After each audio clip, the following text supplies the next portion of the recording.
Bom, eu queria agradecer a presença de todos aqui e queria dizer que esse é o primeiro evento da nossa programação cultural da 13ª edição da Feira de Livros da UFSCar. Nesse ano, a gente tem a satisfação de contar com o apoio do Departamento de Letras e Coordenadoria de Cultura, Projeto Fórum de Debates, que tem uma série que está acontecendo no Brasil, que o professor Wilson Alves Bezerra está aí, e, enfim, eu agradeço, Wilson, pela sua colaboração. Eu queria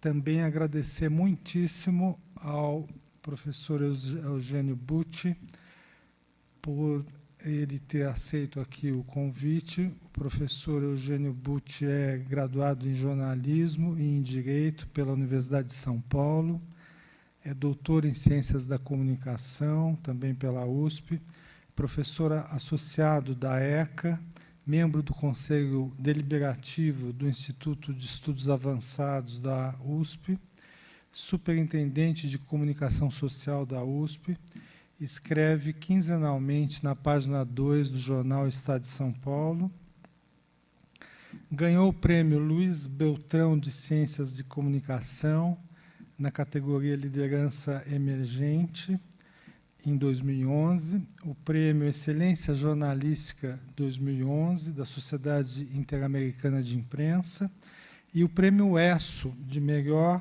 Contribuição à Imprensa, em 2013, concedido à revista de jornalismo ESPM, da qual é diretor de redação.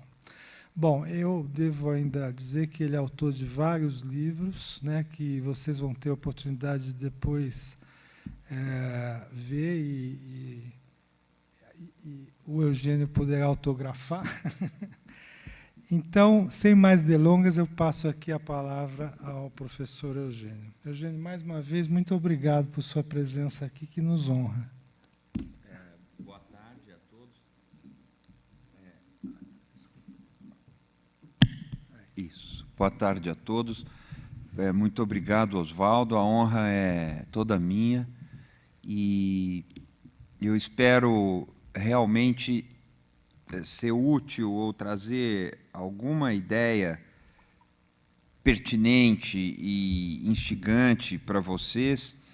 Eu tinha pedido para o Oswaldo, em função disso, que a gente fizesse um formato de apresentação em que eu não falasse longamente sobre tópico nenhum, mas que nós já, se possível, começasse com algumas questões que ele fosse me apresentando. Quais os temas que inquietam ou que vocês valorizam como algo que possa abrir uma chave? Porque nós estamos mais ou menos soterrados no Brasil de hoje com algo que eu chamo de um escândalo por dia, o escândalo nosso de cada dia. Cada dia é uma coisa que nos faz perder o rumo. E nisso é muito difícil linkar uma ideia de fundo com um evento da atualidade. E eu tenho certeza absoluta, se nós pudermos dialogar, e eu posso desenvolver os tópicos necessários dentro do diálogo, será mais produtivo do que se eu desenvolver uma ideia prévia pronta. E a gente poderia, inclusive, tirar um benefício de um número não muito grande de pessoas. Isso pode permitir que vocês façam perguntas ou proposições, e eu acho que pode render mais. Então, eu sugiro, sei lá, Oswaldo, você talvez pudesse colocar o primeiro desafio aí, e até deixo aberto imediatamente a minha primeira resposta aí. Bom, na troca de e-mails que a gente teve, se você me der licença, eu vou reproduzir aqui o que a gente... Claro, é. Ele me perguntava o que a gente teria curiosidade em abordar, né? Então, eu, como professor aqui na casa e como diretor da editora da EduFiscar, eu achei, quer dizer, pessoalmente, que seria muito interessante se ele pudesse explicar como funciona a imprensa ou a mídia de modo geral, e, em particular, na atual conjuntura. Quer dizer, eu sei que a imprensa já teve um papel investigativo em outras ocasiões, e hoje parece que os agentes da justiça tomaram a frente em relação, por exemplo, à época do mensalão, por exemplo, né? Em que medida, uma outra questão que eu acho que está na cabeça de todo mundo, é em que medida há manipulação na divulgação de notícias na atual conjuntura? Quais os limites entre informar e induzir? Né? O que significa o virtual monopólio por grandes grupos e quais as consequências disso no Brasil? E como o Brasil se posiciona frente a outros países nessa questão? Enfim, então, eu sei que as perguntas são gerais, provavelmente daria para escrever um livro sobre cada uma delas, mas... Algumas coisas eu até já escrevi, mas, enfim, apenas a dinâmica de a gente poder dialogar vai dar menos sono nas pessoas que me honram muito com a sua presença aqui. Eu poderia começar com a ideia de manipulação, mas me dá uma certa tentação de falar também sobre a comparação entre 2016 com 1992, que é a cobertura dos escândalos que culminam com a renúncia do presidente Fernando Collor.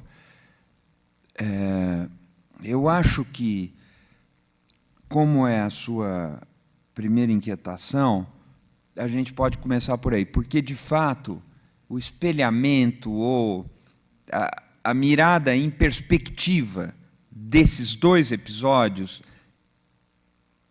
pode começar a esclarecer algumas coisas. Nós estamos vivendo um período hoje, né, traumático, cujos custos serão cobrados ao longo do tempo e não serão baixos. A nação vai sair bastante machucada disso tudo. Há muita incompreensão, muita exacerbação, há fanatismos de um lado e de outro. A razão se perde, como que tendo seus vínculos corroídos, e é muito difícil estabelecer um nexo para que se dê uma conversação, um entendimento. E, diante disso, se a gente faz uma comparação com o que se passou em 92, a gente consegue uma aproximação um pouco menos apaixonada da questão da imprensa hoje. Eu vou pegar poucos aspectos nessa comparação e peço a atenção de vocês para esses poucos aspectos. O primeiro é o papel que cumpre a investigação pelas instituições incumbidas disso, que são a Polícia Federal e o Ministério Público Federal.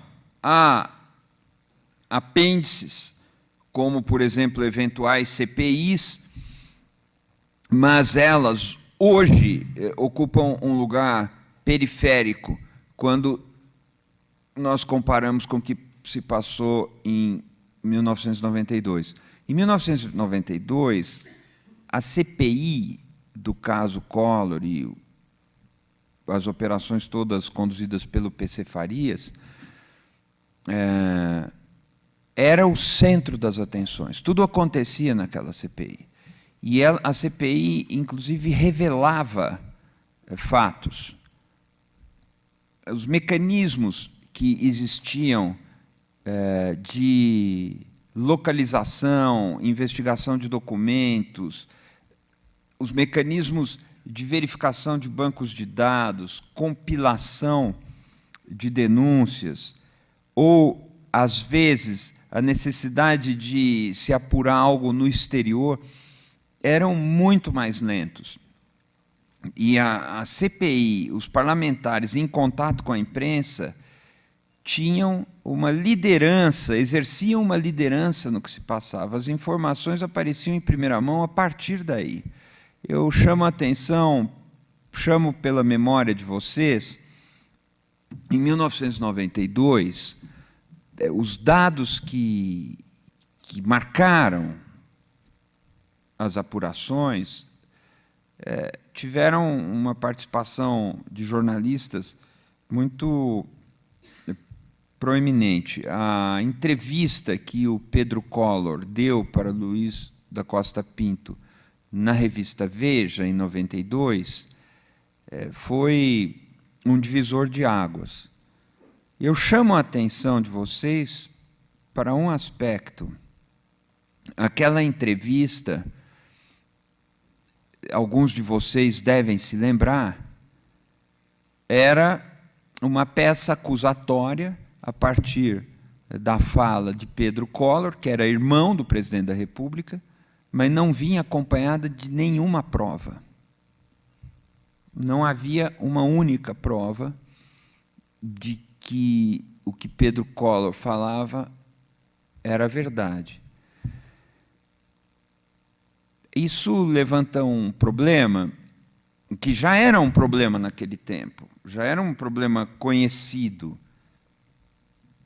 O jornalismo pode publicar algo sem prova? A resposta, naquele caso, era e ainda é sim, porque ela publica algo que alguém está dizendo, e quem dizia era nada menos que o irmão do presidente da República. Isso tinha uma relevância, e o cidadão tinha o direito de saber que o presidente da República tinha um irmão que dizia aquelas coisas. Não é papel da imprensa esconder isso aí, pelo contrário.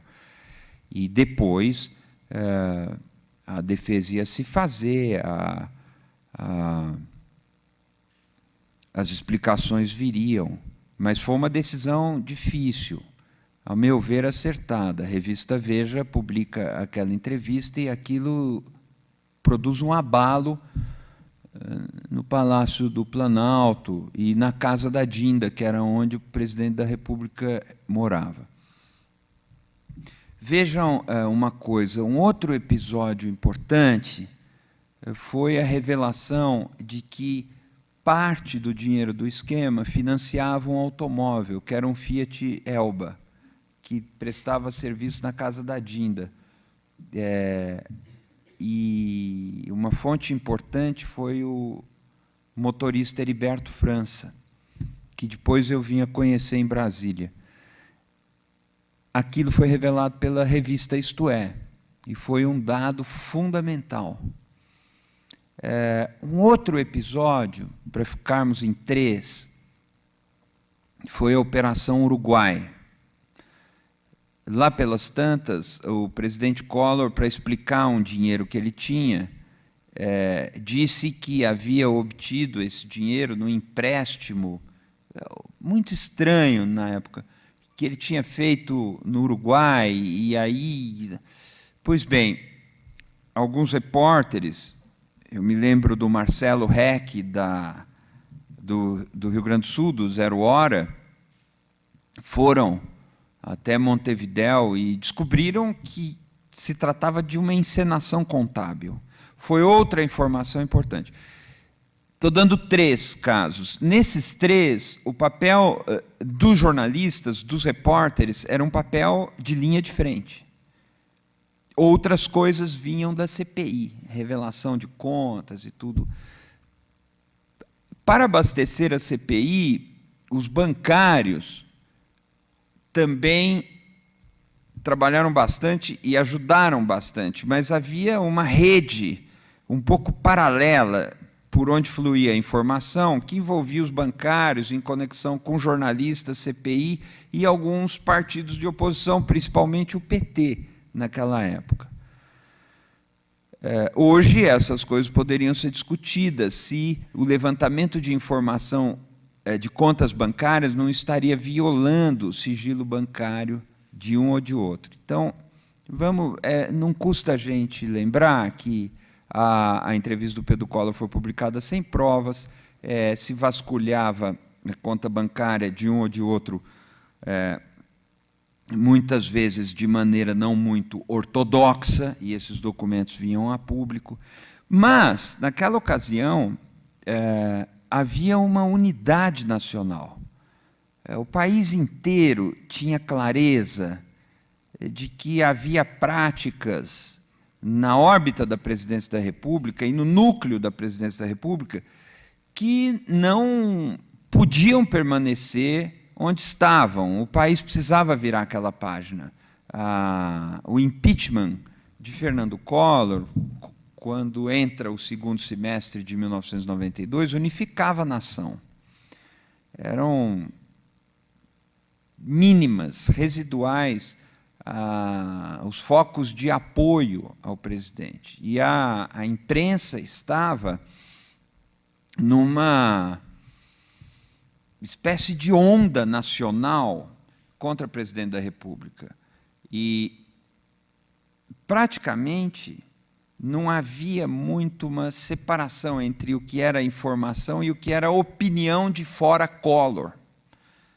Essa conformação da esfera pública e da opinião pública teve um peso avassalador.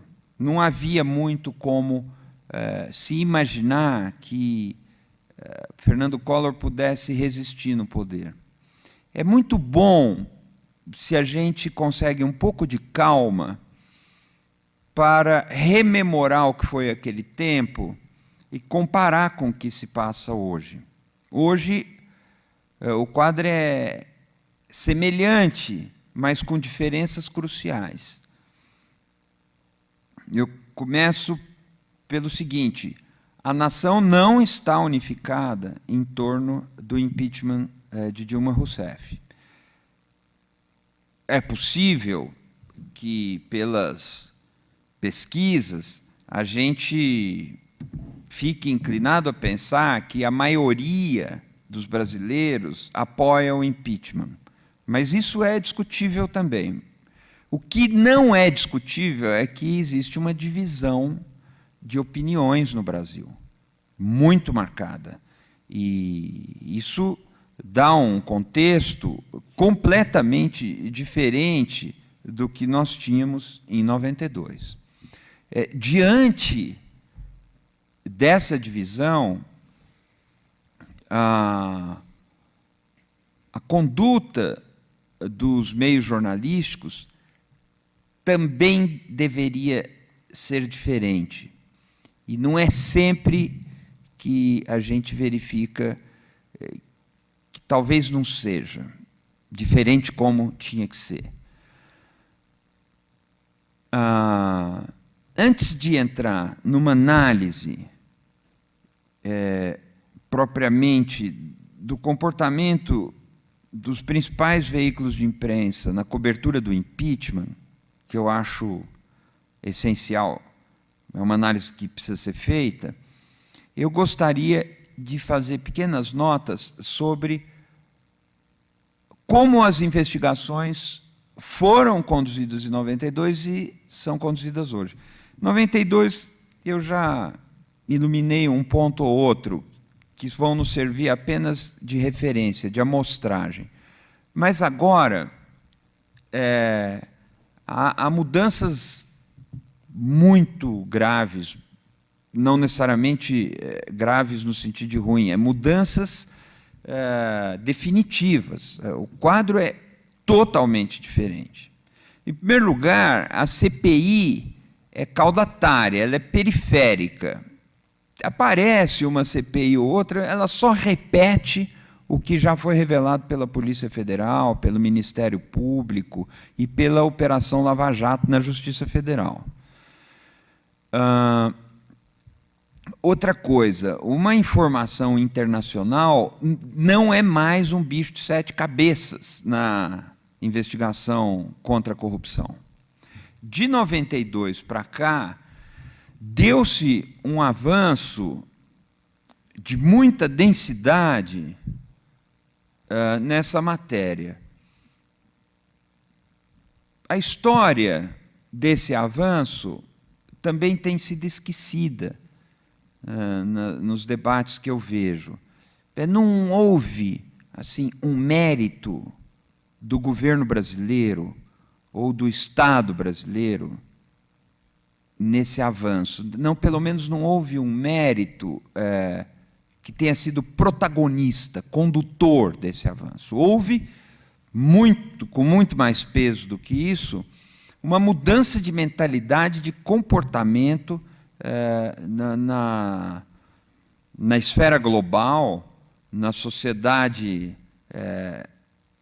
global, no âmbito das Nações Unidas, de cortes de justiça, em outros palcos de negociações multilaterais, o modo de se ver a corrupção se alterou completamente.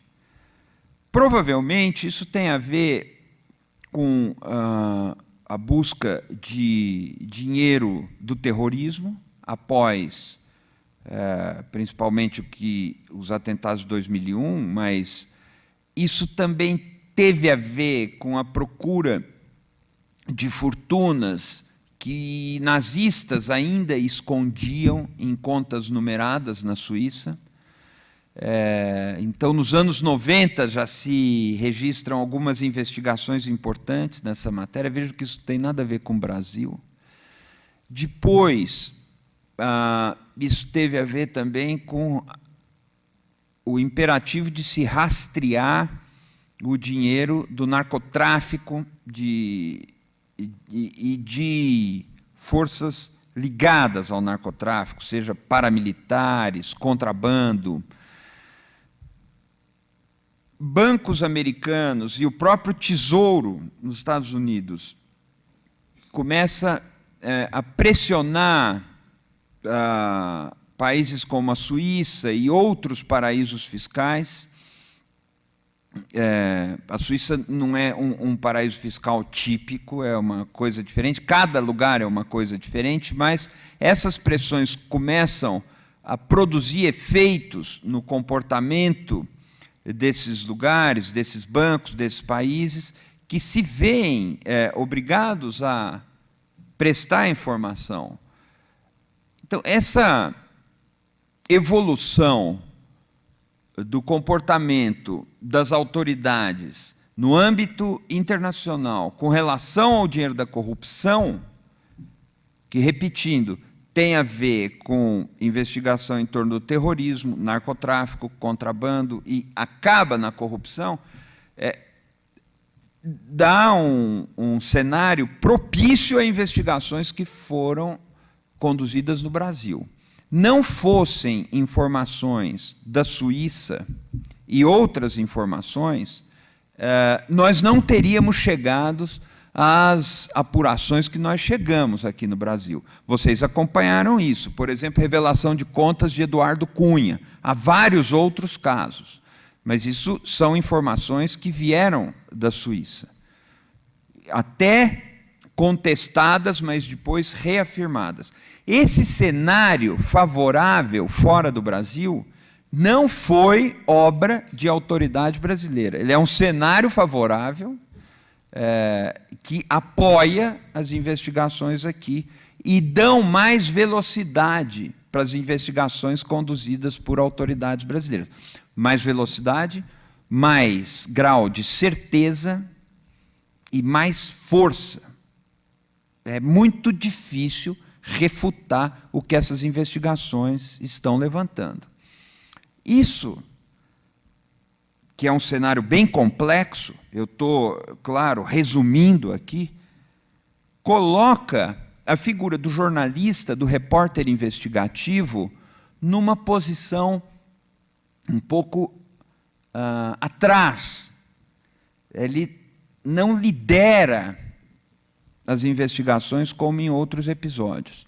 Alguém pode dizer, mas há investigações conduzidas por jornalistas, inclusive investigações conduzidas por jornalistas no cenário global. Há Swiss Leaks e agora os Panama Papers, de grande volume, com muita coisa. Essas investigações estão se tornaram possíveis graças a associações de jornalistas investigativos sem fins lucrativos, não ligadas a nenhuma empresa jornalística. Então, aquele Consórcio Internacional de Jornalismo Investigativo, o ICIJ, reuniu agora 300, 400 jornalistas de dezenas de países, investigando os Panama Papers, que estabeleceu, no curso dessas investigações, o ICIJ estabeleceu laços com redações comerciais, jornais comerciais em alguns países, e por essa associação essas coisas vêm sendo reveladas. No Brasil, há repórteres ligados a isso. Um deles é Fernando Rodrigues, do UOL, tem outros. Vários deles ligados à ABRAGE, no Brasil, que é a Associação Brasileira de Jornalismo Investigativo. Esse é um cenário diferente também em relação a 1992. Mesmo assim, quem lidera o que está sendo revelado no Brasil é Polícia Federal, Ministério Público Federal e Operação Lava Jato, que aí é Justiça Federal. São os promotores da República, os policiais, os delegados da Polícia Federal e a Justiça Federal, com o Sérgio Moro à frente. Isso também conforma uma situação particular, nova, para nós no Brasil. E aqui eu chego àquele ponto que eu acho que é necessário analisar com um pouco mais de atenção.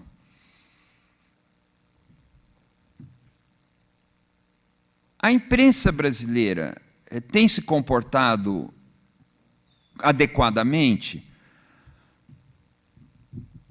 Vamos tentar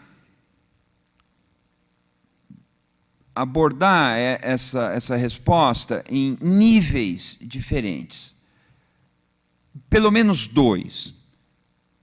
A cobertura das investigações, basicamente a Operação Lava Jato e o que está em torno dela, e, num outro nível, a cobertura do debate do impeachment. Há níveis a mais aqui, e eu não vou tocar neles,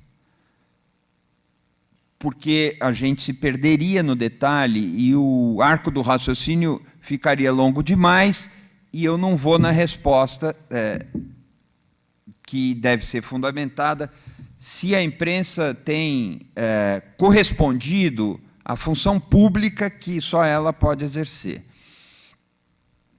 Quanto à cobertura das investigações, eu diria que os principais veículos no Brasil, eu estou falando de Folha de São Paulo, Estado de São Paulo, o Globo, como jornais, estou falando de 3 ou 4 revistas semanais, Isto É, Veja, Época, talvez a Carta Capital, mas com alcance um pouco menor.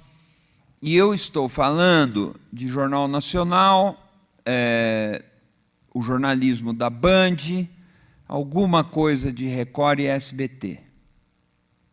Poderíamos colocar aqui Globo News, poderíamos colocar aqui CBN, e aí algumas outras rádios de alcance nacional, como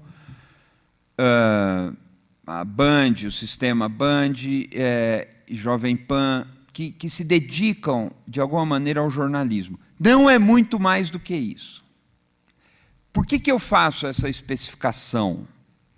Para fugir da generalização que é muito nociva aos debates sobre jornalismo do nosso tempo. A imprensa, ou a mídia, ou a grande mídia. O que é isso? É difícil. Eu falar a grande mídia ou a grande imprensa, o jornal de maior circulação no Brasil é a Folha Universal. São milhões, mas não é um veículo de imprensa de influência nacional que seja referência. Então, nós precisamos especificar, delinear o contorno desse objeto. Esses veículos somados constituem, mais ou menos, a fauna que as pessoas têm na cabeça quando falam de grande imprensa. É mais ou menos isso. Só que eles também são muito diferentes entre si. E um outro ponto que nós temos que levar em conta para entender a cena da imprensa no nosso país é que a figura do jornalismo independente é uma figura muito minoritária. E aqui eu vou, talvez, surpreender vocês. O que é jornalismo independente? O jornalismo independente é o jornalismo praticado por redações que andam com as próprias pernas e têm as condições materiais e subjetivas de fazer o que bem entendem. Isso é a independência no jornalismo. Nós, normalmente, ouvimos a expressão imprensa independente e jornalismo independente por uma analogia vinda meio de fora, de banda. Se diz jornalismo independente como se diz mais ou menos cinema independente. Então, o jornalismo independente seria mais ou menos como o cinema que não é de Hollywood. É uma outra produção fora da indústria. Por isso ele é independente. Mas, quando eu estou falando, e historicamente o que se fala de imprensa independente é a imprensa que tem sistemas de financiamento e de sustentação que dão a ela a premissa ou a sustentação da sua própria independência. Ela pode cobrir uma coisa ou cobrir outra sem ter que prestar contas a ninguém, sem ter que ouvir ordens de ninguém. E aí que eu surpreendo vocês, porque a imprensa independente no Brasil, nesses termos, é Folha de São Paulo, o Estado de São Paulo, o Globo. Isso é imprensa independente. A gente pode não gostar, a gente pode não concordar, a gente pode criticar, mas eles são independentes a partir dessa... Eles resolvem uma coisa e têm condição de fazê-lo. Porque não estão tutelados ou tiranizados por interesses comerciais ou governamentais que têm uma participação exageradamente grande na sua receita e, portanto, têm poder de veto. Está dando para entender o que eu tô... Então, eu vou dar exemplos. Na maior parte das cidades brasileiras,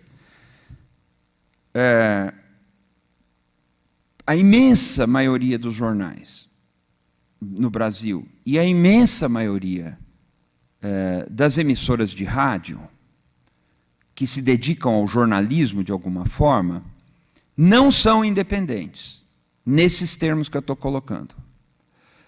Ou elas têm uma participação muito grande de verbas públicas, esse dado é novo, esse dado não acontecia 30 anos atrás, ou eles têm uma grande participação de verba pública na sua receita publicitária, ou eles estão atrelados a uma grande indústria, por exemplo. Nós estamos fazendo um pequeno trabalho sobre jornalismo local e é interessante observar, por exemplo, onde se deu, em Minas Gerais, aquela tragédia da Samarco, a empresa da Vale do Rio Doce. Qual o nome da cidade? Mariana. Mariana. A imprensa local dá sinais de que não é assim tão corrosiva, tão crítica em relação aos interesses da Samarco. É uma coisa muito interessante de observar no Brasil. Não estou acusando, mas há elementos nos jornais que levantam essa questão. Parece um pouco, às vezes, um parti-pris. É uma coisa a ser analisada, a ser estudada melhor. Mas, em grande parte dos jornais brasileiros e das emissoras de rádio, a participação de um determinado anunciante, normalmente um anunciante ou corporativo muito forte, ou oficial do poder público, impede, na prática, que esses veículos enfrentem certos interesses.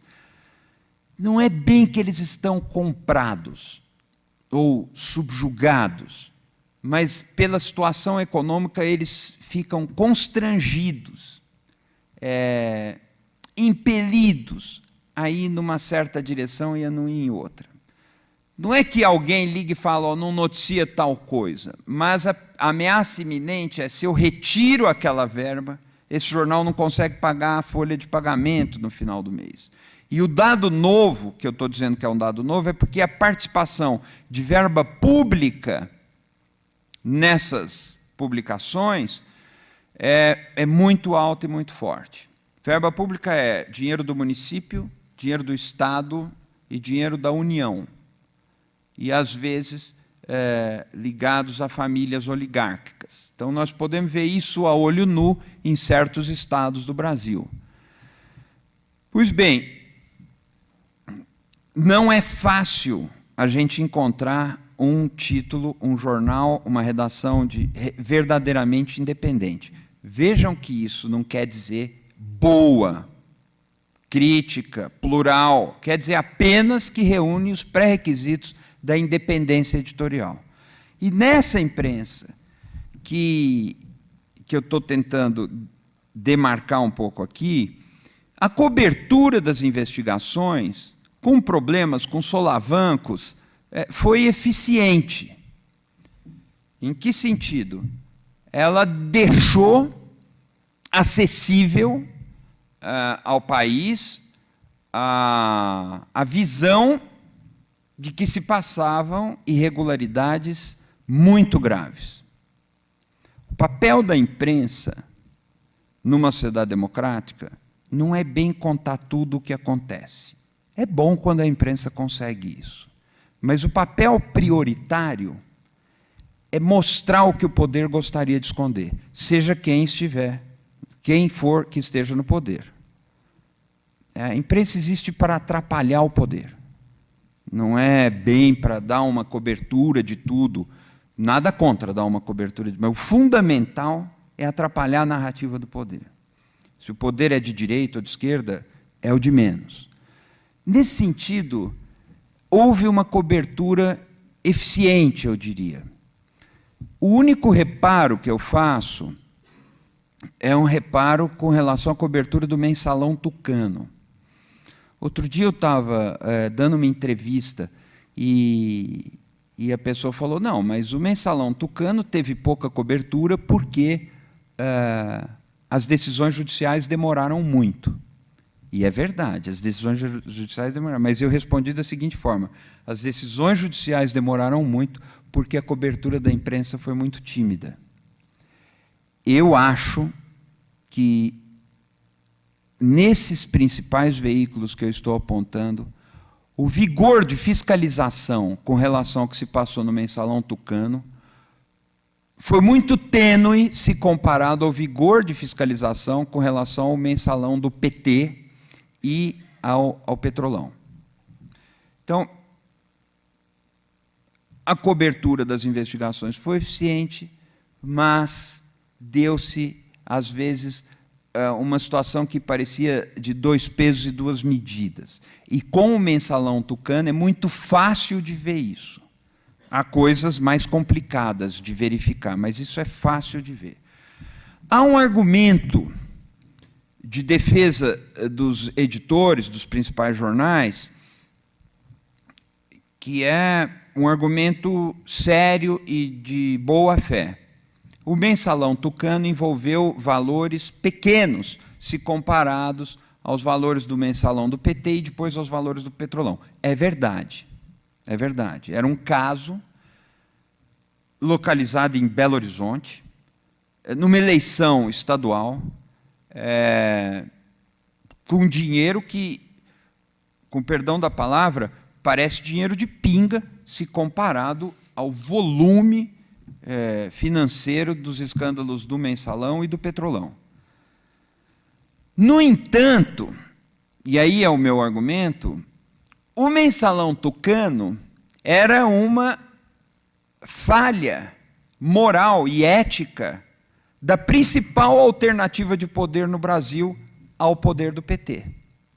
Então, só por isso, independentemente dos valores, só por isso a fiscalização deveria ter sido férrea. A vontade de apurar dos jornalistas brasileiros teria que ter sido muito mais obstinada, até para que se impedisse a formação de uma acomodação que parecia sugerir que a imprensa brasileira tinha um ponto de equilíbrio mais tucano do que petista.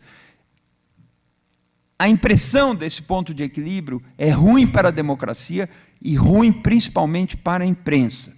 Então, por isso, embora os valores fossem menores, embora os agentes, no caso do mensalão Tucano, fossem menos centrais, a cobertura das investigações daquele escândalo deveria ter sido muito mais obstinada.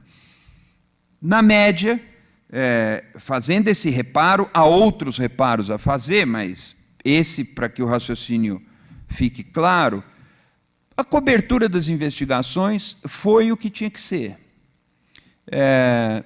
Houve manifestação de preconceito? Houve.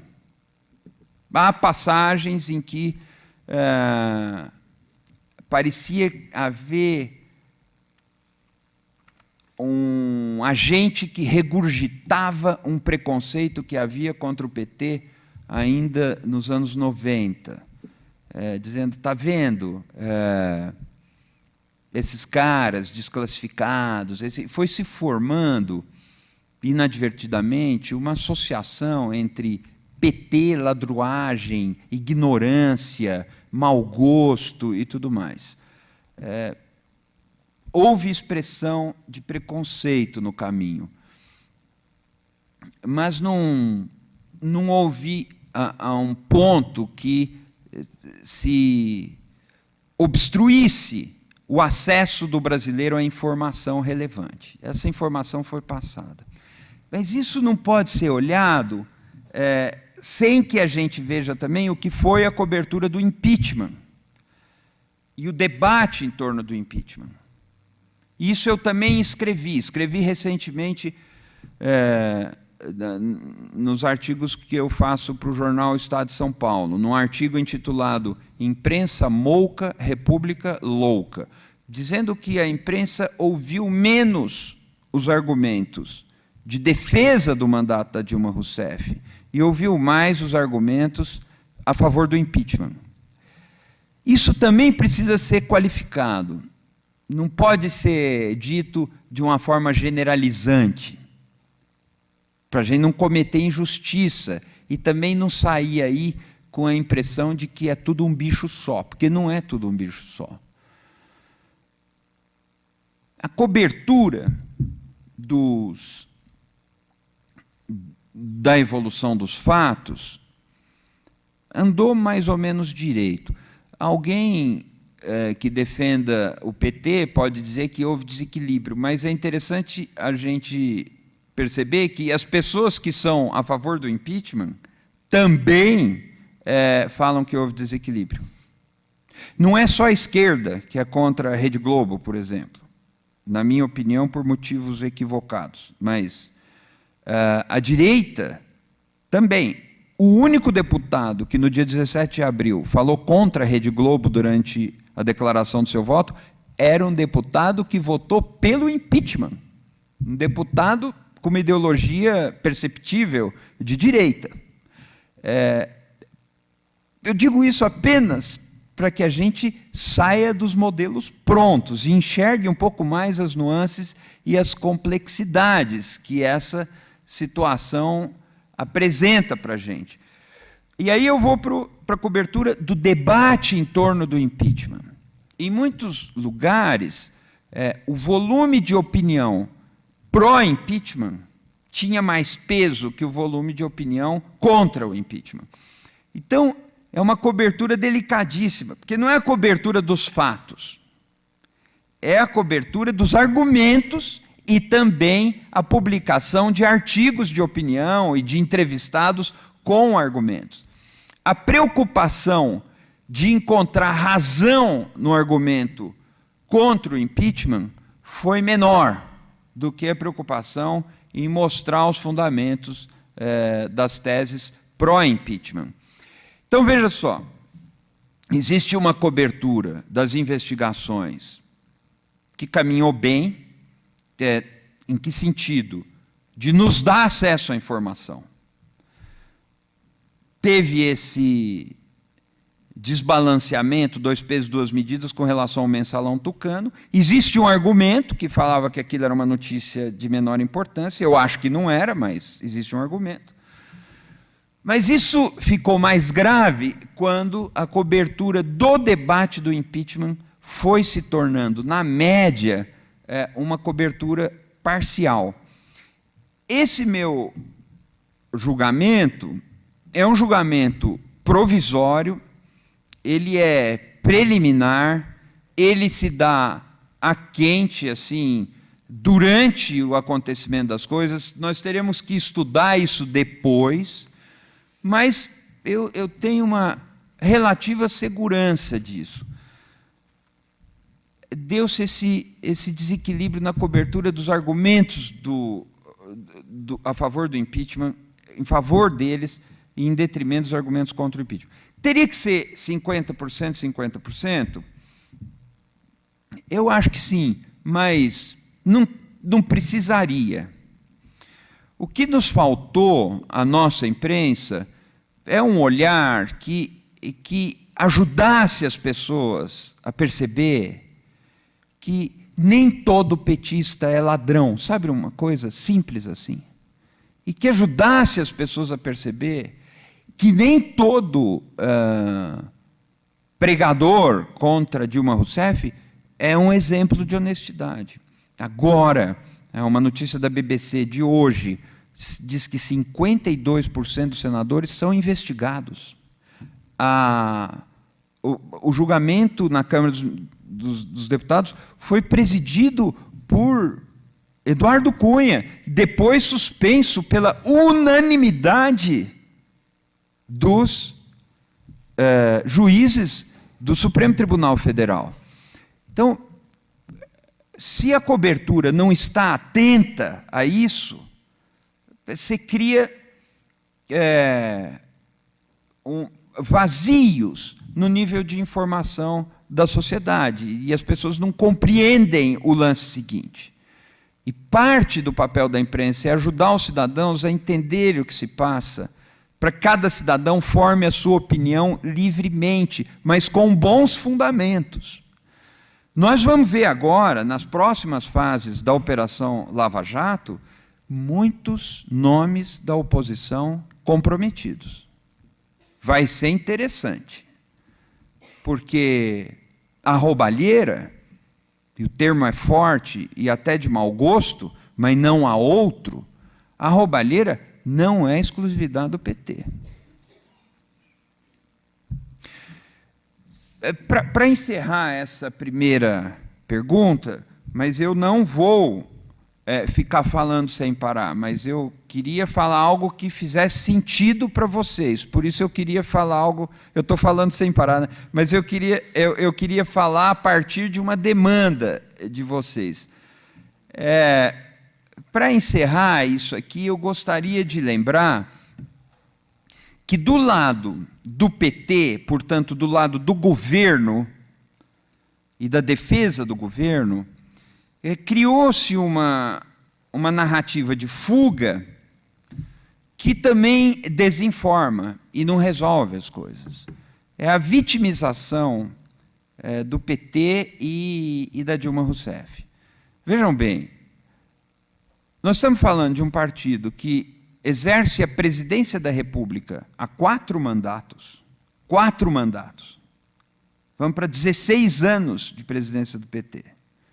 Vão ser interrompidos agora, provavelmente. Mas quem assume é o vice, eleito na chapa da Dilma Rousseff. Então, mesmo assim, 14 anos de presidência da República. Um partido que tem uma das 2 maiores bancadas no Congresso Nacional. Agora está havendo um êxodo, mas uma das 2 mais importantes. Um partido com diversos postos-chave no Brasil, governos, secretarias, prefeituras, Prefeitura de São Paulo, por exemplo. E isso é tudo menos vítima. É forçar a mão, querer dizer que esse complexo, esse núcleo de poder e de força política é hoje tão frágil quanto o PT em 1985, que era um grupo de sindicalistas, de intelectuais, sem recursos, não é a mesma coisa. Esse discurso de vitimização, ele produz uma informação falsa também num outro lance, que é o problema da manipulação. Ele supõe que a imprensa distorce os fatos e que, ao distorcer os fatos, a sociedade brasileira acredita na imprensa e vai como carneirinho atrás da imprensa, como um rebanho. Isso é um problema porque, na fala do crítico da manipulação, observem, só ele é inteligente. Ele acha que ele viu uma tapeação espertíssima do país que só ele enxerga, e as pessoas normais não vão enxergar e vão ser tapeadas. Então, tem até um elemento ofensivo nesse discurso e desinformativo. Nos anos 70, precisamente em 1974, quando estava no Cosmo, naquele time de futebol dos Estados Unidos, o Pelé pronunciou a sua frase mais célebre: o brasileiro não está preparado para votar. Eu hoje, ouvindo alguns desses discursos que denunciam a manipulação, eu chego à conclusão que, na opinião deles, o brasileiro não está preparado para ver televisão. É um brasileiro despreparado, desprotegido diante do discurso do William Bonner. E vai ficar totalmente cego pela dezenas de estudos hoje mostram que não é assim. E dezenas de exemplos históricos mostram que não é assim. Isso não significa que não existam tentativas de manipulação. Isso não significa que a cobertura seja justíssima e equilibrada. Eu estou dizendo que não é. Não é. Isso apenas significa que a cabeça de cada cidadão brasileiro tem um grau de autonomia. Ele não é burro, não é um carneirinho. Ele pode ser prejudicado, mas ele, nas discussões, ele consegue formar uma opinião contra o que ele vê nos meios de comunicação. E eu cito para vocês, não vou citar agora, vários exemplos na história do Brasil que mostram a sociedade decidindo contra aquilo que era hegemônico nos meios de comunicação. São vários os momentos, e não só no Brasil. Repito, os estudos de comunicação, basicamente estudos da recepção, já mostraram isso exaustivamente. O poder da imprensa, dentro do poder mais amplo dos meios de comunicação, não é tão grande quanto se insinua. E um outro dado é que essas mesmas pessoas que hoje acusam a manipulação viveram o tempo todo, nos últimos 10 anos, dizendo que os formadores de opinião já não formam a opinião de ninguém. O que é verdade. Formador de opinião não forma opinião. As pessoas formam opinião por conta própria, por vários meios, por redes sociais e sei lá. Mas se não formam, então como agora a imprensa teria o poder mágico de derrubar Dilma Rousseff?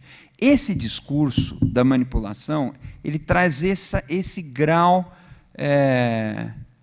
suplementar de desinformação que prejudica o debate. Porque ele também impede que mesmo os petistas mais sinceros façam um balanço objetivo do que se passou. É evidente que o governo, o PT, a Dilma, o Lula, têm responsabilidade no que aconteceu. E nós não discutimos essa responsabilidade quando se trata de um debate no campo da esquerda, por exemplo. Só se discute a conspiração, o golpe. E, nesse sentido, esse discurso também é desinformativo. E ele, mais dia, menos dia, ele vai perder o fôlego.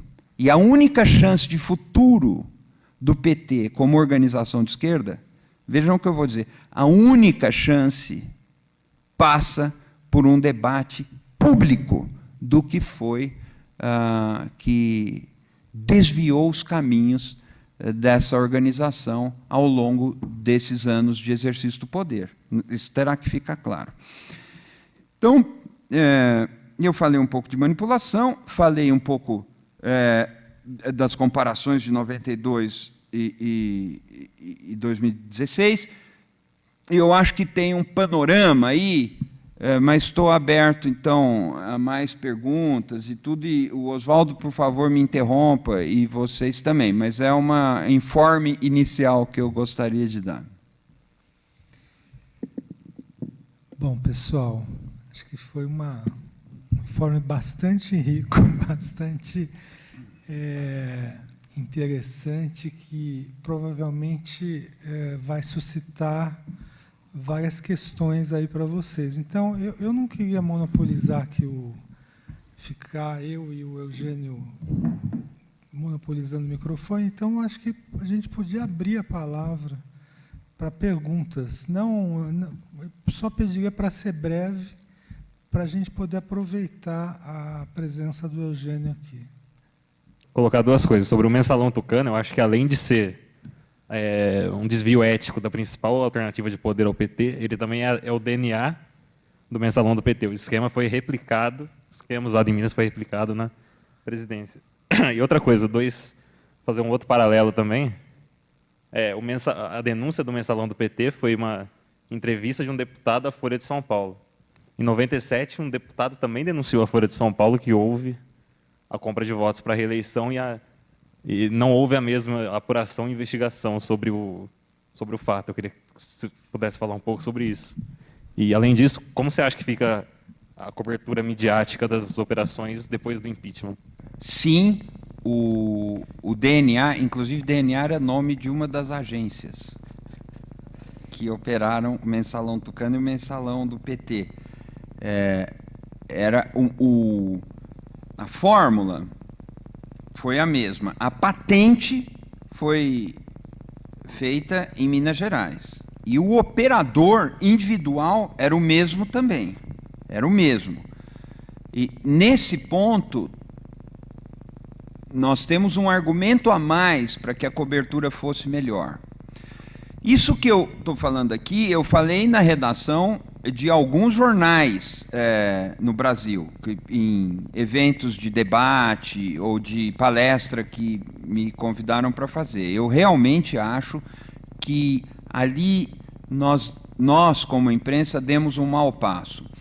Tem uma coisa que eu me permito acrescentar, é que eu adoro ser jornalista. Eu amo essa profissão. Eu já fui de redação, hoje eu faço uma Eu edito uma revista, que é o que eu também adoro fazer. Eu não vejo o tempo passar quando eu estou fazendo.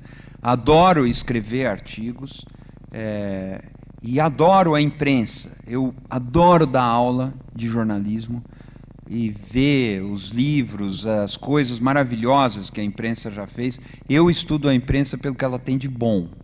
E tem coisas maravilhosas. Uma coisa da qual a gente poderia falar aqui, mas não dá tempo, é a cobertura de Watergate, em que os jornalistas lideram muito as investigações. A outra coisa que você falou, eu vou começar pelo caso da compra de votos, a suposta compra de votos em 97, quando Fernando Henrique, no exercício do mandato, muda as regras do jogo para ele mesmo disputar a eleição. Aquilo é inaceitável. Não poderia ter sido feito. Poderia se aprovar a emenda da reeleição, mas não em benefício de quem já está no exercício do mandato. Mas isso no Brasil acontece a todo momento. E eu acho que o que se passou ali e que não foi devidamente esclarecido descredencia um pouco a autoridade, inclusive do Fernando Henrique. É um episódio ruim na biografia dele. E deveria ter sido investigado, ou mais investigado do que foi. Mas vários jornais foram atrás. Vocês deem uma olhada nas memórias do Fernando Henrique que estão saindo. Ele reclama muito da imprensa e reclama da Folha, em particular, em várias passagens. A imprensa foi atrás. Os grampos do BNDES, governo Fernando Henrique, foram publicados pela Veja. Caiu o presidente do BNDES por causa disso. Então, a gente hoje escuta coisas como se não existisse história, como se a Veja não tivesse sido o principal veículo jornalístico, ou um dos principais, na queda do Collor, um veículo que publicou denúncias importantes contra Fernando Henrique. Então, nem tudo está congelado no tempo. Podemos discutir as coisas hoje, mas é preciso ver em perspectiva como as mudanças editoriais aconteceram, por que aconteceram. E aí, a outra coisa que você fala é sobre como vai ficar a cobertura da Lava Jato agora. Circulou a informação recentemente de que o Temer pretende fazer um pronunciamento em que ele vai dar força para a Lava Jato. A chance de que isso venha a esfriar, porque o interesse das pessoas em relação a isso vai diminuir, é muito grande. Por que o interesse das pessoas pode diminuir? Porque a Lava Jato foi abraçada por muita gente como um atalho para derrubar o governo do PT. Só servia para derrubar o governo do PT.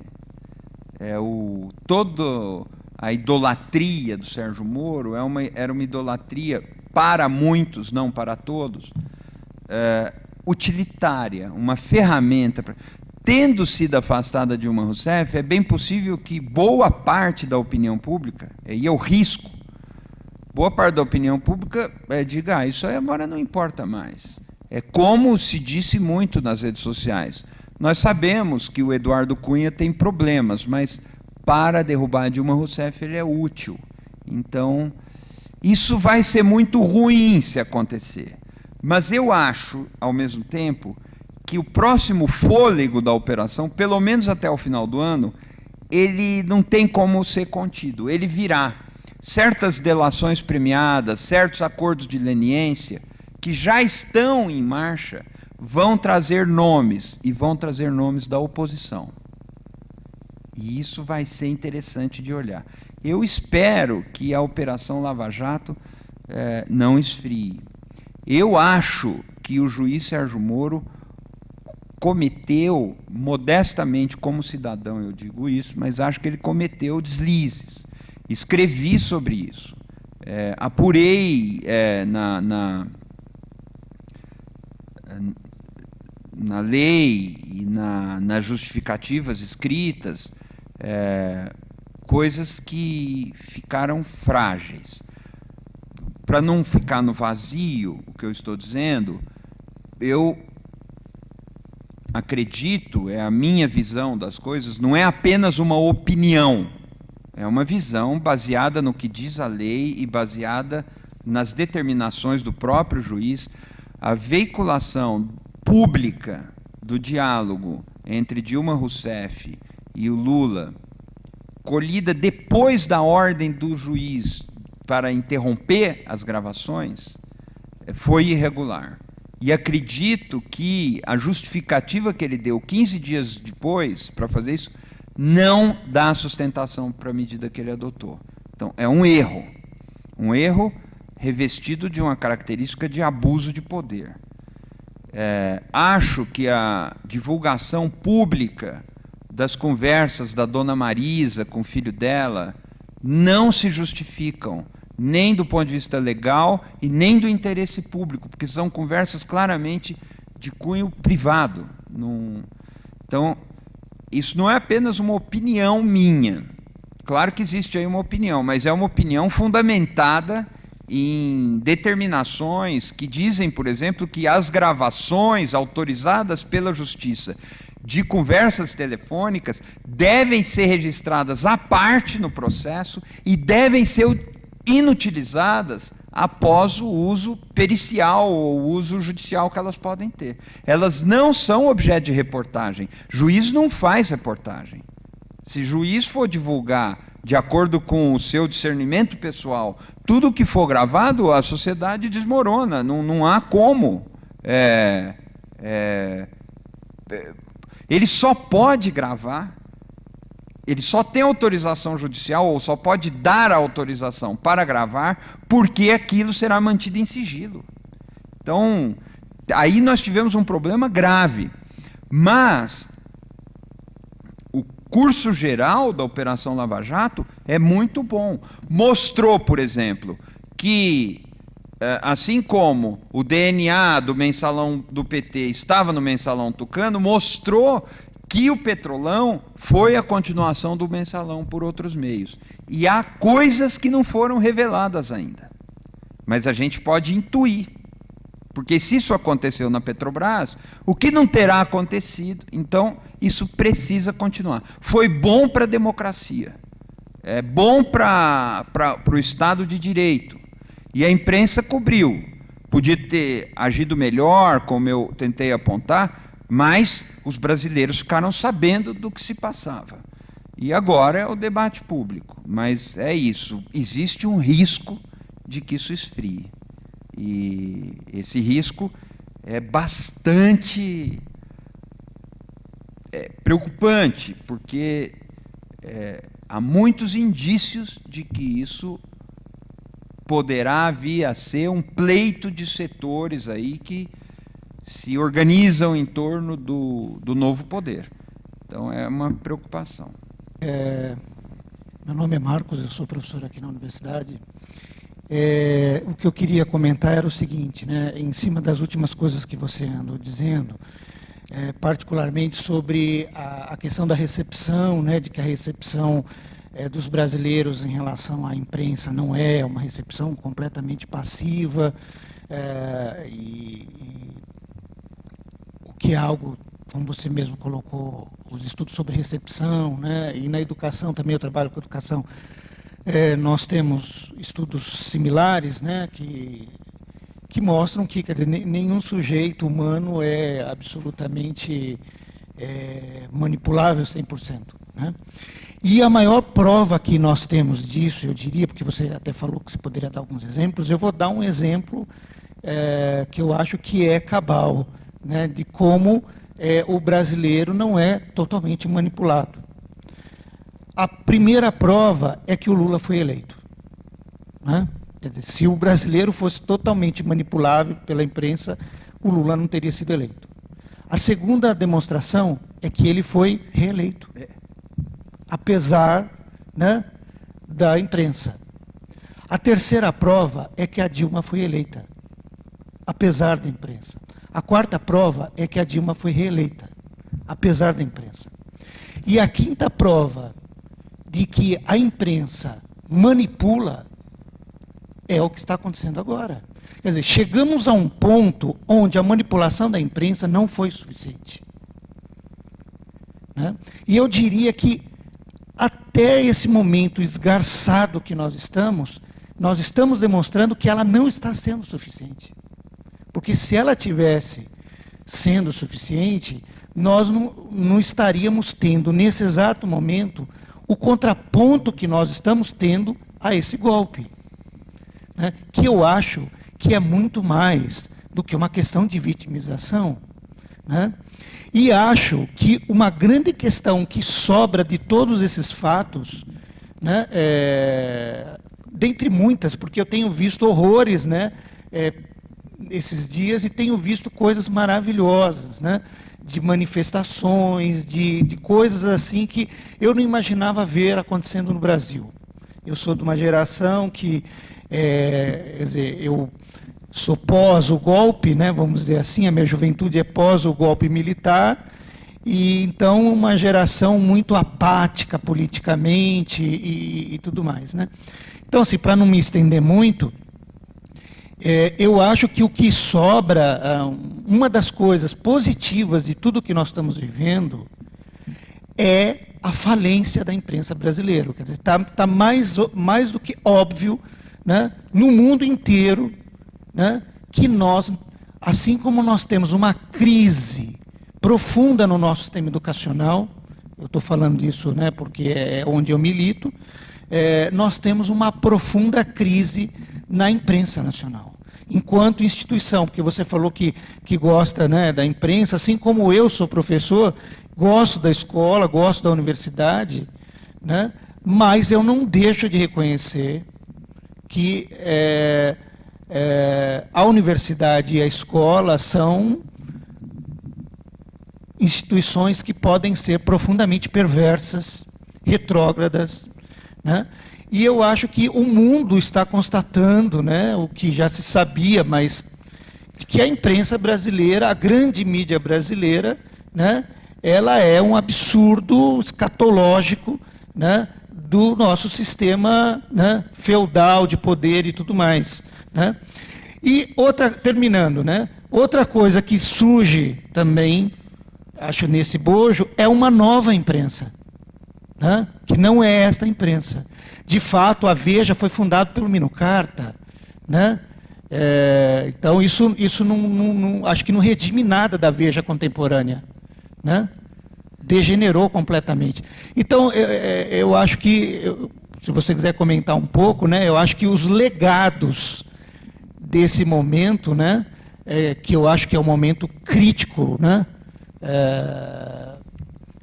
você falou aí de algumas coisas que você acha, que eu acho que essa discussão até seria pertinente se nós estivéssemos efetivamente num regime democrático, que nós já não estamos mais.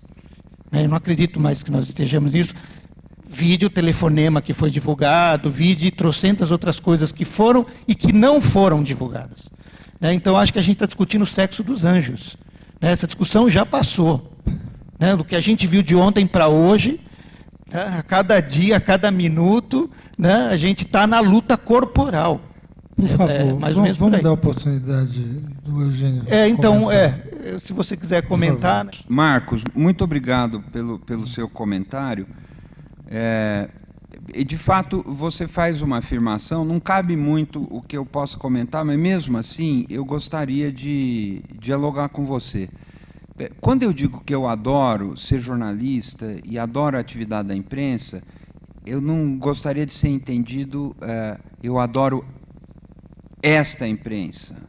Muitas coisas nela eu gosto muito, e algumas coisas gosto menos, e algumas eu detesto. Mas, como a escola,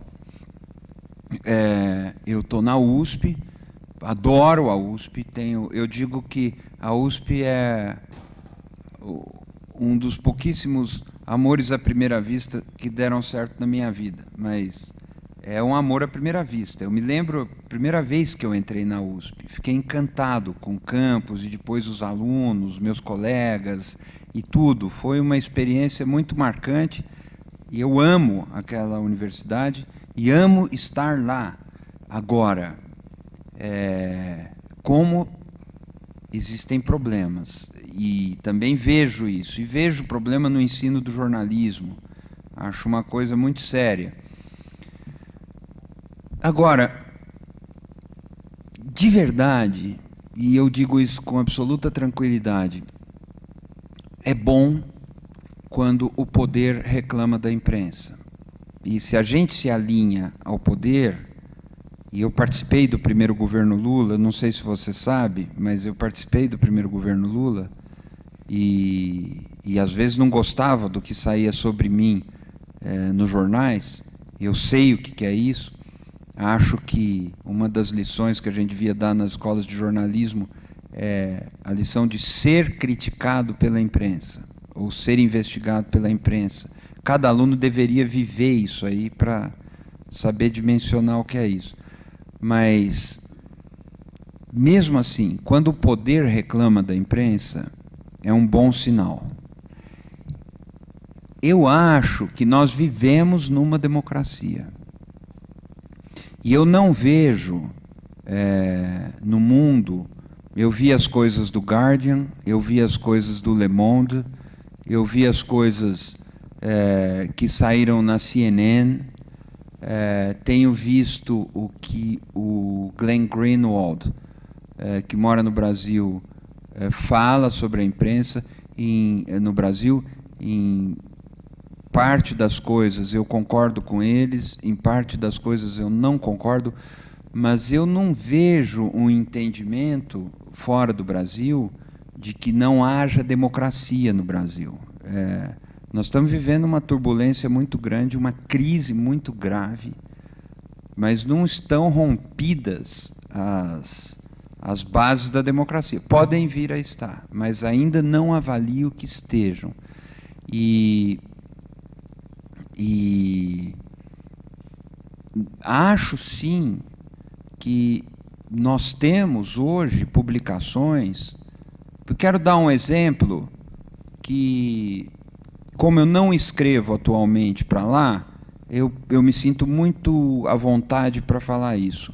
A Folha de São Paulo tem tido uma preocupação e um empenho bem sucedido, na minha opinião, de chegar a um ponto de equilíbrio. Eles publicaram Ilustríssima, com opiniões sobre o impeachment. A maior parte dos intelectuais ouvidos ali defendiam o mandato, e os que defendiam o impeachment, muitos deles defendiam uma renúncia, e não tem algum equilíbrio. Dá outros exemplos. Esse episódio do Fernando Henrique Cardoso com a ex-amante e o envio de dinheiro para a Espanha ou não, foi amplamente coberto pela Folha de São Paulo. A Dilma publicou artigo na Folha de São Paulo. Vários líderes do PT publicam artigos na Folha de São Paulo.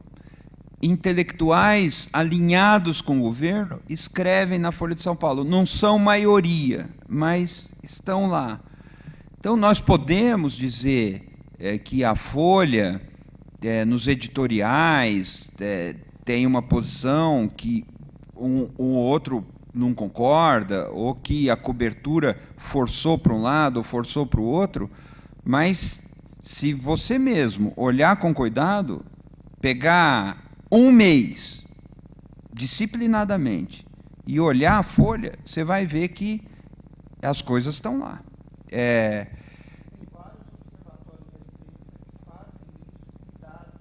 Exatamente. Mas eu acho que os observatórios são importantíssimos. Eu sou parte do Observatório da Imprensa no Brasil. Eu acho que a imprensa só se fortalece quando é criticada, e não o contrário. Tudo de acordo, mas eu faço uma sugestão para você. independentemente dos observatórios, né? Faça uma verificação, faça uma observação do olhar próprio. Pega a folha, olha o primeiro caderno criteriosamente.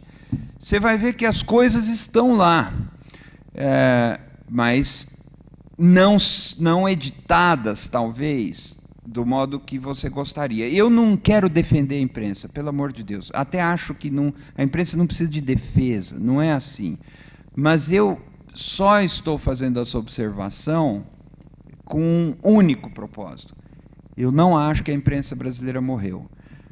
A imprensa brasileira é a reunião dos jornalistas brasileiros.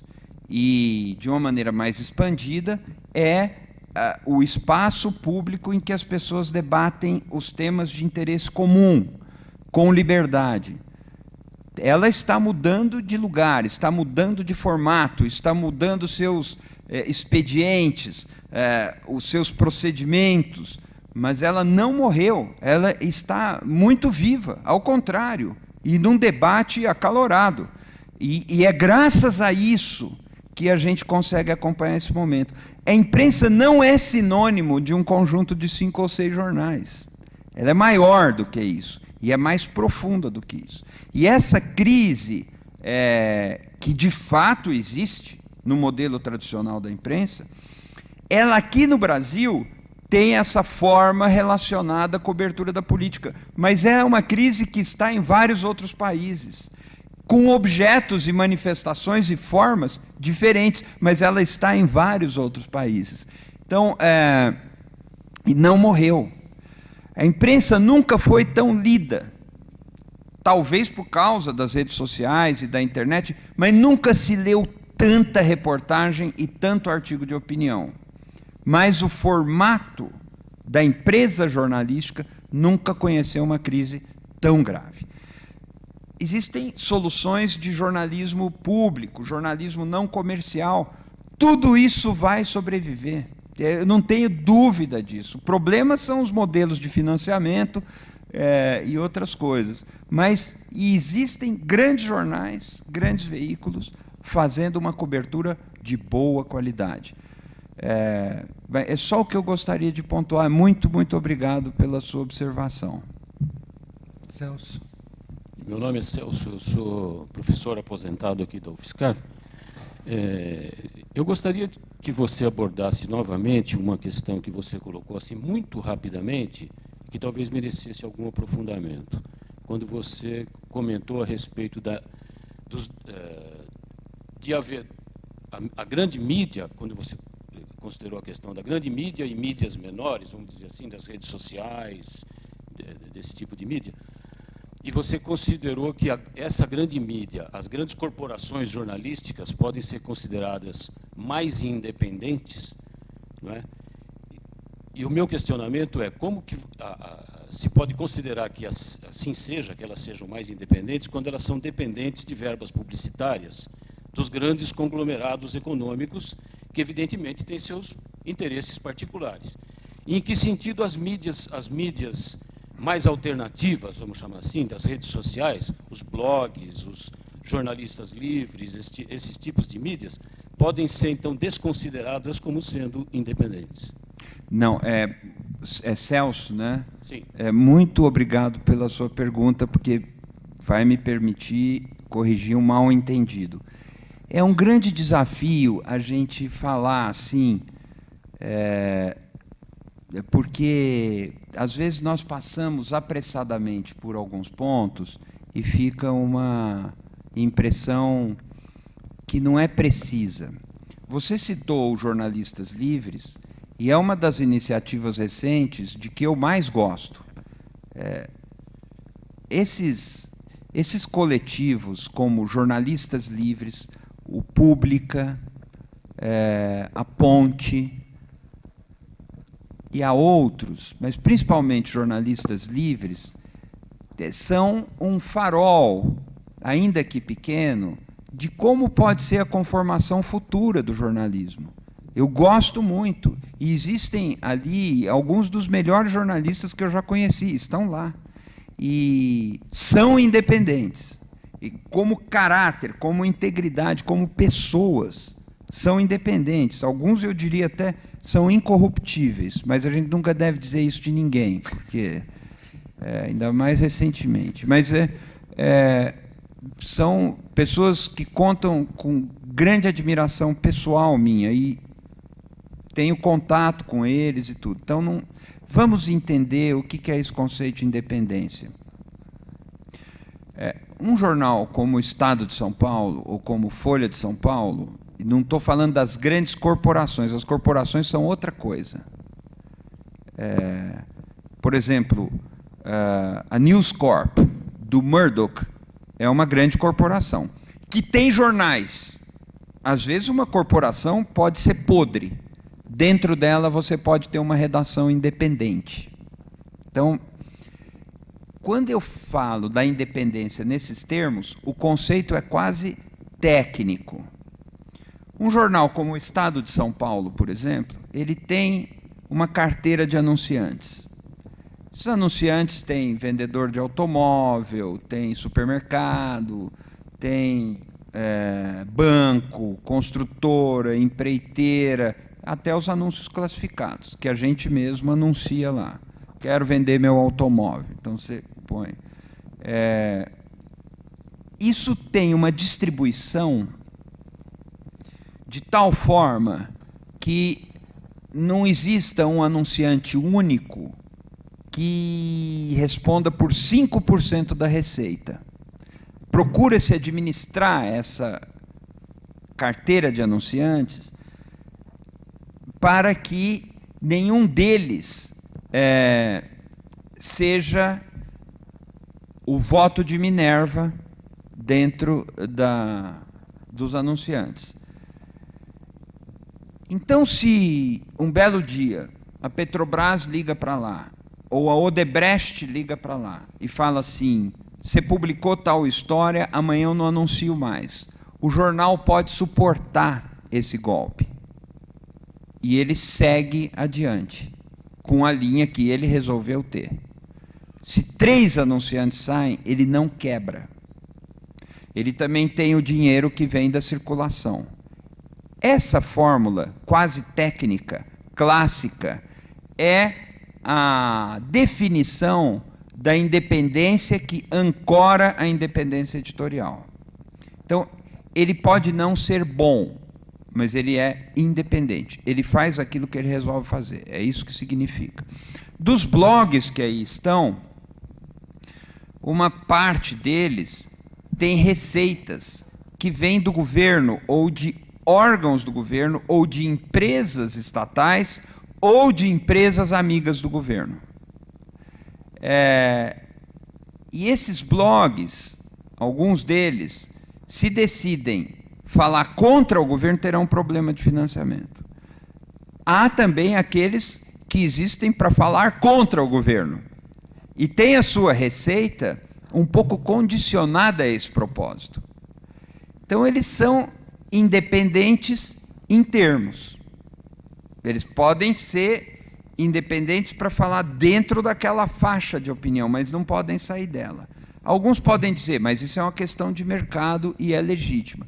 Pode ser, mas quando nós temos verba pública ou verba condicionada a o conceito de independência já fica um pouco prejudicado.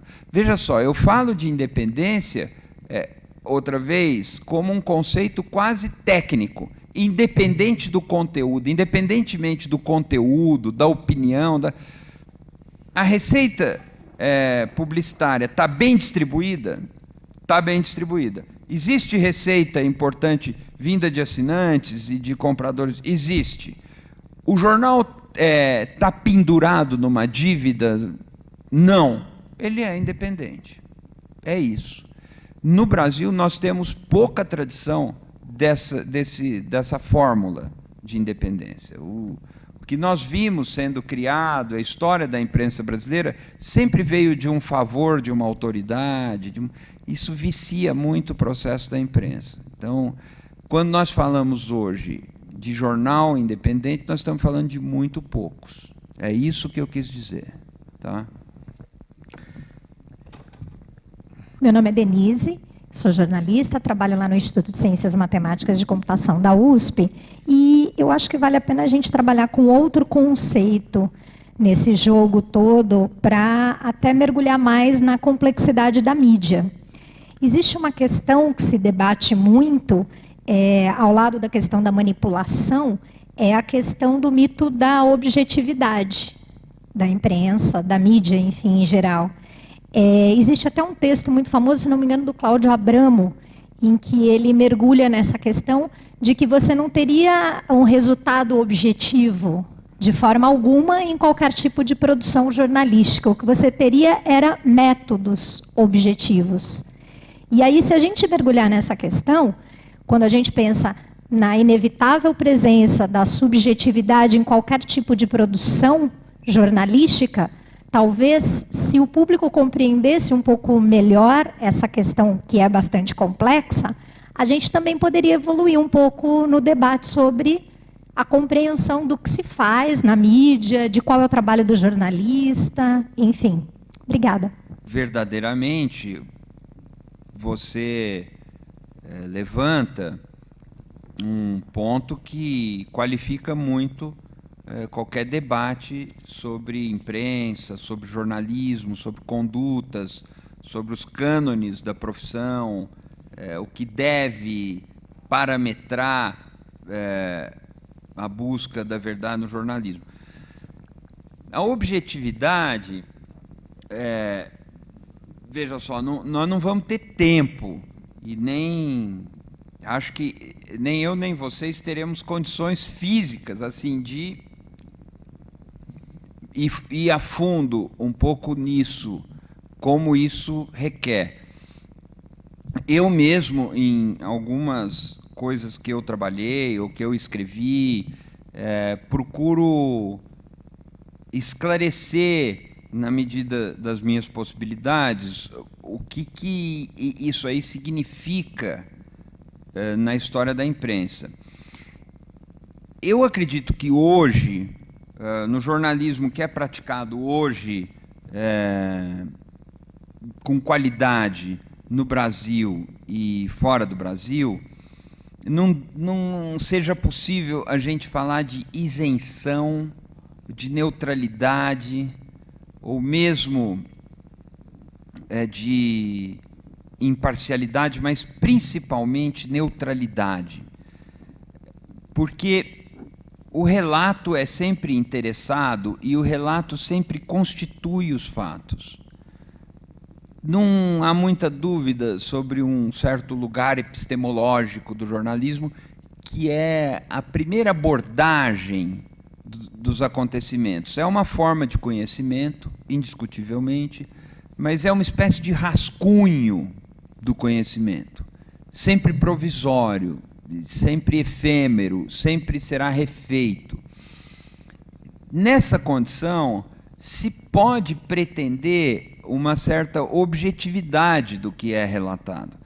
E aqui, uma maneira simples de discernir as coisas é opor objetividade à subjetividade. É claro que o termo objetividade permite uma infinidade de considerações. O que é o objeto?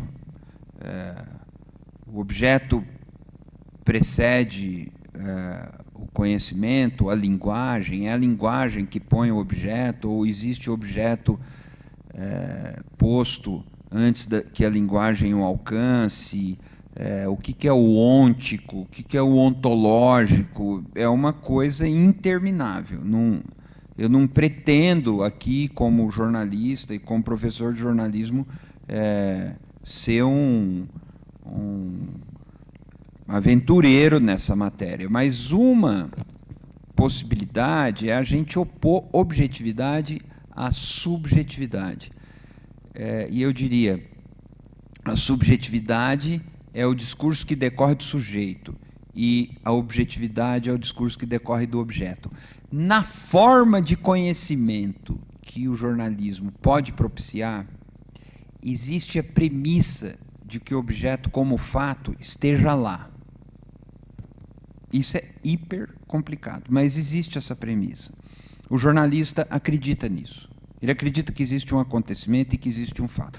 O resto é operação ideológica que instrumentaliza, inclusive, o jornalista e o dono do jornal. Mas ele acredita que o fato esteja lá. E acredita, no seu fazer, que ele pode transmitir a noção desse fato para os seus semelhantes.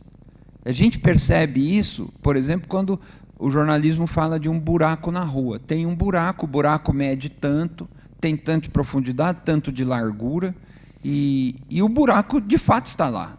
Você pode ir lá na rua, vai estar lá o buraco. Uma reunião começou a tal hora e terminou a tal hora. De fato, foi isso que aconteceu. É um relato objetivo. E sem esse mínimo objetivo compartilhável que nos comunica, não há linguagem e não há jornalismo, de forma muito mais reduzida. Então, sim, a imprensa pode pretender objetividade, mas ela não pode embarcar na impostura de uma objetividade autossuficiente, porque aí vendem outro nível. A objetividade na imprensa, na prática do jornalismo, será sempre um ponto de equilíbrio na intersubjetividade. Porque se a objetividade decorre do objeto, o entendimento do objeto acontece na intersubjetividade.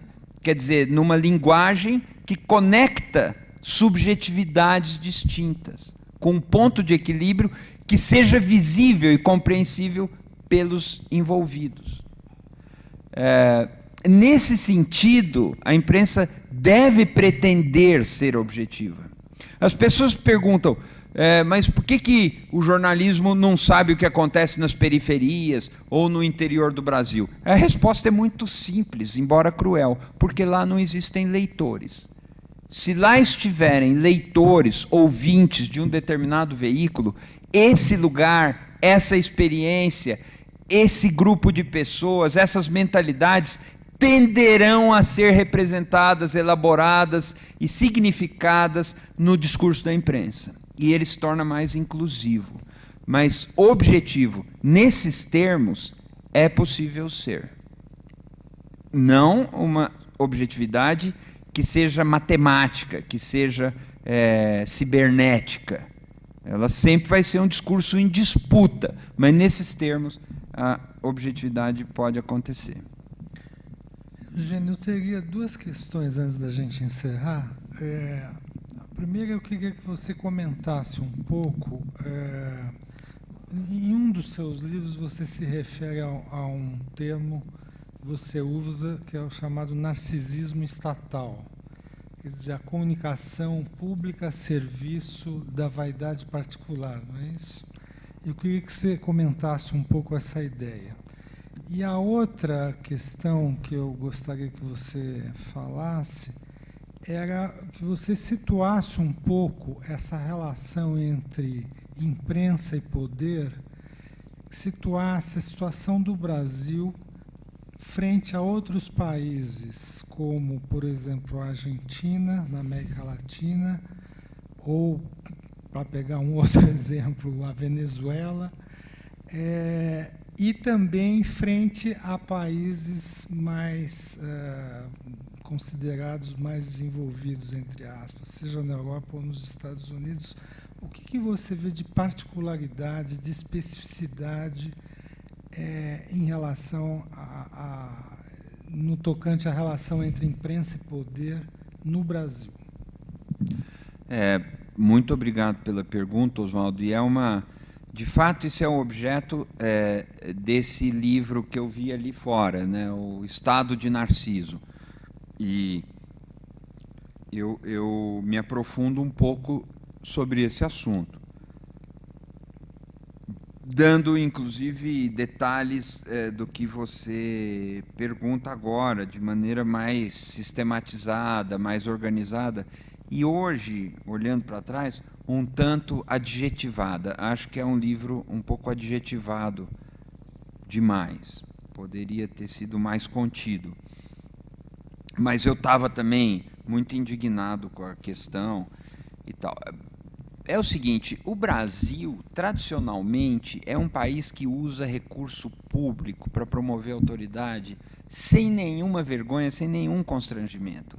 Isso atravessou todos os governos até chegar no governo da Dilma e é da casa dos 2 bilhões o que um governo federal gasta por ano em propaganda. Muitas vezes absolutamente injustificado. Por que o governo brasileiro tem um slogan que agora é Pátria Educadora? Imagina, Pátria Educadora. Apenas para identificar que a propaganda é daquele governo, porque a lei proíbe a personalização. Então, você não pode dizer governo Dilma fazendo tudo para o seu bem-estar. Isso é proibido. Mas você pode fazer tudo para o seu bem-estar, Pátria Educadora. Então, todo mundo identifica, vira uma propaganda eleitoral ao longo do período do governo. Período do governo durante o qual não pode haver propaganda eleitoral. E o festival de gasto público nisso aí é um assinte, é uma coisa... e aí se inventa todo tipo de justificativa para isso. Porque a imprensa fala mal do governo, então alguém precisa defender. E é direito das pessoas que o governo se defenda. Imagina. Então, e o orçamento é gigantesco. Com isso, um outro aspecto é que esse dinheiro vai para veículos de imprensa, muitas vezes veículos frágeis, e viram clientes do governo por causa dessa verba. E tendem a ser mais simpáticos ao governo, quase que por inércia. O Brasil poderia ter resolvido esse problema. Importante frisar que isso não é uma invenção do PT. Isso vem da ditadura militar. Aliás, as propagandas da ditadura militar, esse é um país que vai para frente, essas coisas são muito parecidas com as propagandas que estão aí até hoje. Muito parecidas. Os slogans são muito a mesma... Parece que vieram da mesma agência de publicidade. E às vezes até vieram. Agora, na Argentina a coisa foi muito mais longe. E na Venezuela nem se fala. A Argentina estatizou a compra de direitos de transmissão de jogos de futebol num programa de governo chamado Futebol para Todos. Porque o futebol é um esporte popular e, portanto, precisa ser estatizado. Uma coisa assim. Com isso, se abateu, se desestabilizou, se fragilizou as empresas privadas de comunicação, que talvez fosse o objetivo.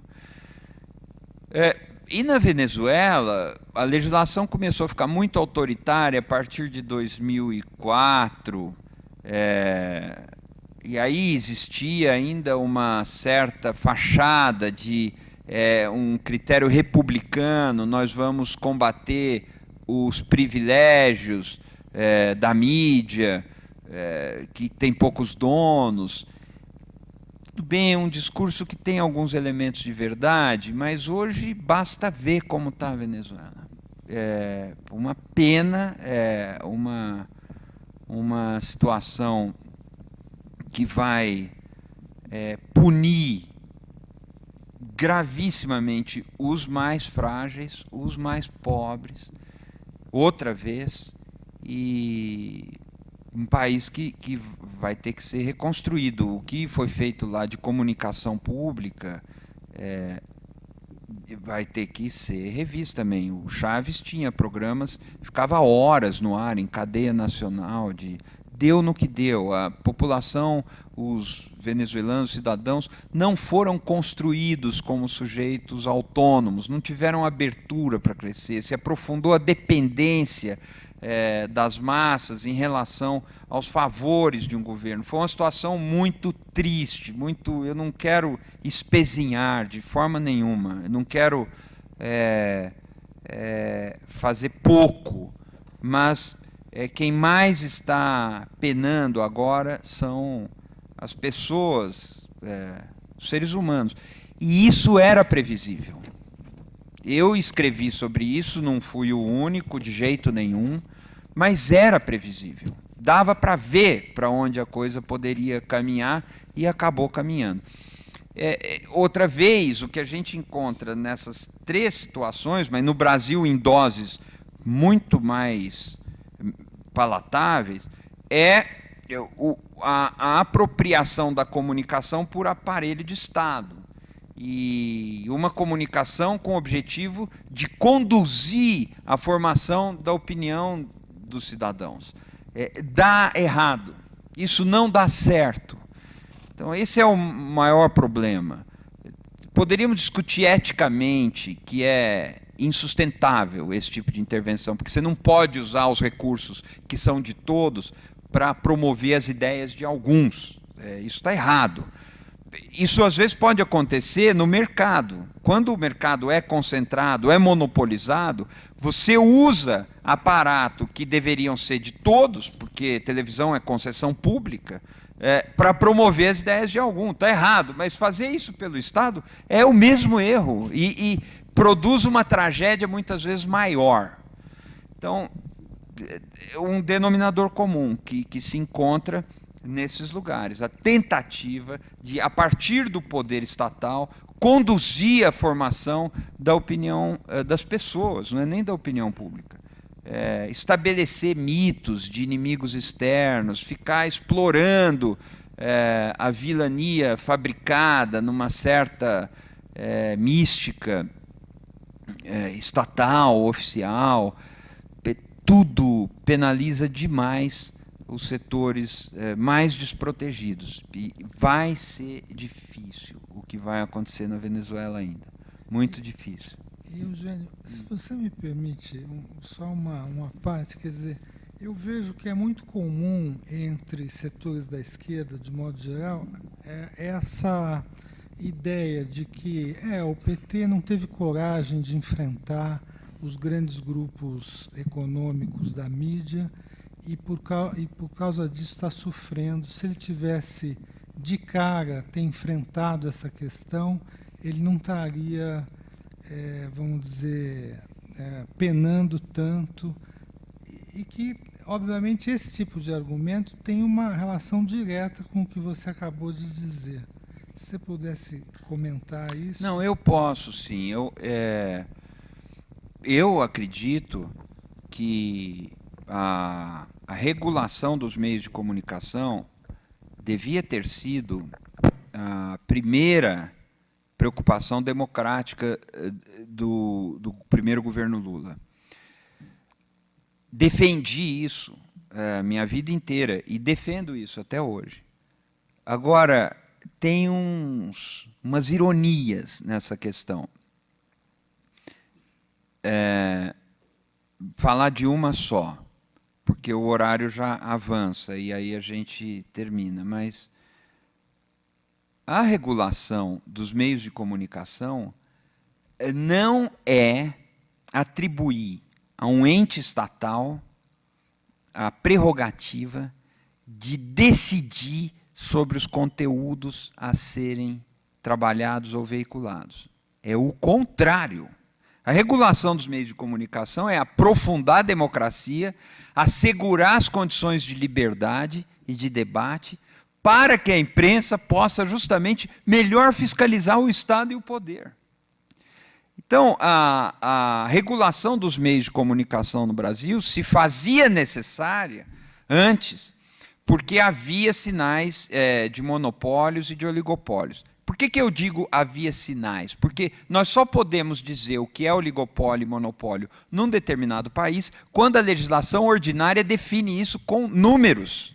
Números. É monopólio concentrar receita publicitária a partir de um certo patamar, 60%, 40%, 30%, dentro de determinado mercado assim delimitado. É monopólio manter a média de 60% da audiência. Essas coisas são traduzidas em números, e aí a gente pode dizer o que é monopólio e oligopólio. Hoje a situação piorou muito, não do monopólio e oligopólio. O oligopólio e monopólio provavelmente refluiu. É preciso medir, mas nós não temos parâmetros. Mas piorou porque o Brasil agravou a promiscuidade entre igrejas, partidos políticos e redes de emissoras de televisão e de rádio. Essa confusão vicia e corrompe a democracia. O que piorou, promiscuidade entre o Congresso Nacional e meios de comunicação. O Congresso Nacional é chamado a decidir sobre as concessões. Ele não poderia ter entre seus integrantes gente que é dono, sócio ou parente de dono de emissora de rádio e televisão. Isso piorou. A situação piorou no Brasil porque a comunicação pública não tem regulamentação. E hoje nós temos uma EBC, por exemplo, que é uma empresa de grande porte, coisa de 700 milhões de reais por ano. E ela, qual é o equilíbrio editorial dela? Qual é a política? De que forma o público controla a EBC? É uma empresa controlada diretamente pela Presidência da República. Isso é democrático? Deveria ser assim? Em nenhum país, como Canadá, Estados Unidos, Inglaterra, França, uma empresa de grande porte é controlada diretamente pela Presidência da República. Isso está errado. Então, veja, o PT não enfrentou esse problema. Não enfrentou, eu não sei dizer direito por quê, pode ter sido por tibieza. Mas, se tivesse enfrentado, ele não teria enquadrado as empresas privadas de comunicação e colocado essas empresas no cabresto. Não seria por aí que ele controlaria a oposição. Teria piorado as coisas se fizesse com essa vertente. Se fizesse uma regulação dos meios de comunicação nos moldes democráticos, o que teria acontecido, isto sim, teria havido uma diminuição da interferência do poder público sobre os meios de comunicação. Teria havido uma diminuição das verbas publicitárias controladas pelo governo. O poder teria se afastado da edição do debate público democrático. E o Brasil talvez fosse hoje uma democracia mais vigorosa. E era isso que o PT deveria ter feito. Não fez. Não sei por que não fez. Escrevi isso na minha coluna da revista Época, no outro domingo. Os pontos que o PT deveria ter enfrentado, não enfrentou, um deles é a regulação dos meios de comunicação. E é muito triste que não tenha acontecido. Mas essa ilusão de que o governo controlaria os meios de comunicação, diminuindo verbas de publicidade para que eles passassem a respeitar, isso é uma ilusão autoritária e que termina mal. Nós estamos vendo isso, já vimos isso dezenas de vezes, mas estamos vendo isso outra vez na Venezuela. Porque as melhores intenções, muitas vezes, as melhores utopias deram numa coisa que... Tá. Bom, pessoal, eu queria agradecer a presença de todos e agradecer, sobretudo, ao Eugênio por vir aqui nos iluminar um pouco nesse debate. Acho que foi muito oportuno nessa atual conjuntura por que passa o país. E muito obrigado a todos. Obrigado.